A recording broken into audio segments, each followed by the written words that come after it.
In this video, we will compare the capability of two sandboxing solutions, the Fortinet FortiSandBox and Checkpoint SandBlast, in preventing both known and unknown malware. For this example, we will upload two sample infected files. The first file, sample3.pdf, is an infected file with known malware and was downloaded from the VirusTotal website, an online repository of all known malware. The second file, makingleadersuccessful.pdf, is infected with unknown malware. This type of malware takes advantage of a known exploit by using evasion techniques and return-oriented programming, or more commonly known as ROP. Before we conduct our tests, let's first verify the known malware file on the VirusTotal website.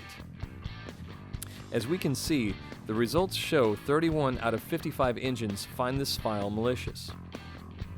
And just to be sure, let's compare the MD5 hash to see that this file is the same file. Now, let's test the capabilities of the Fortinet FortiSandBox. To log in, browse the management IP address of the Fortinet FortiSandBox and enter your credentials into the portal. Next, click on the On Demand section of the FortiView. In the On Demand section, click the Submit File button and follow the directions to submit the first sample file. While keeping the Submit window open, we can also submit the second file with the unknown malware. Next, let's close the Submit window. As we can see after uploading both files, only the first sample file with known malware was declared malicious by the FortiSandBox. Let's compare the MD5 hash to verify that the same file was indeed analyzed by both FortiSandBox and VirusTotal. As you can see in the FortiSandBox portal, the MD5 hash for sample3.pdf is verified locally. Now, let's analyze the results of the second file infected with the unknown malware, which also contains the ROP and evasion techniques. Here we can see the Fortinet FortiSandBox could not detect this unknown malware and declared the file as clean. This is likely due to the malware detecting a sandboxing environment and not activating its malicious payload. By running its evasion code, the malware was able to evade detection. Once again, comparing the MD5 hash, we can see that it is in fact the same file. The Fortinet FortiSandBox performed only static analysis of the infected files, and therefore the file containing the unknown malware utilizing advanced evasion techniques was incorrectly categorized as clean. This demonstrates that the Fortinet FortiSandBox can be evaded by unknown malware and could expose a network to new zero-day threats. In this demo, we demonstrated that the Fortinet FortiSandBox was able to discover and correctly classify known malware, but failed to find and protect the network from unknown malware. Like traditional sandboxing solutions, the Fortinet FortiSandBox is susceptible to evasion techniques, failing to accurately detect unknown malware and allowing it to spread unimpeded inside the network.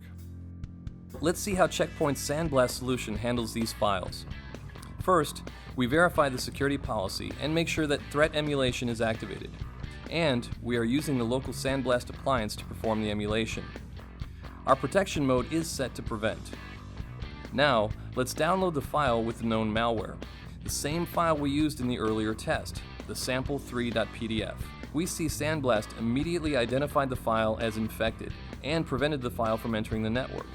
Next, let's try to download the file with the unknown malware, makingleadersuccessful.pdf, which also includes the evasion sample file that uses ROP at the exploit stage. Once again, the file is accurately identified and blocked, preventing it from entering the network. Let's take a closer look at SandBlast to understand how and why it is able to block these files. In the report for the sample3.pdf file, we can see that this known malware has attempted to gain access to a known infected site along with other suspicious activities. Thus, the file was deemed malicious by Checkpoint SandBlast. We can also compare the MD5 hash to verify that it is in fact the same file. Now, let's examine the report for the Making Leaders Successful PDF file. The SandBlast report shows that the file contained an ROP exploit. Therefore, the file was deemed malicious. We can also compare the MD5 hash to verify that this is in fact the same file.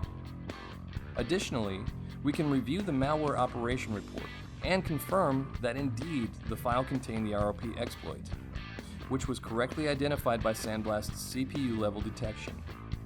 We We can also view emulation screenshots to verify the entire flow of this attempted infection process.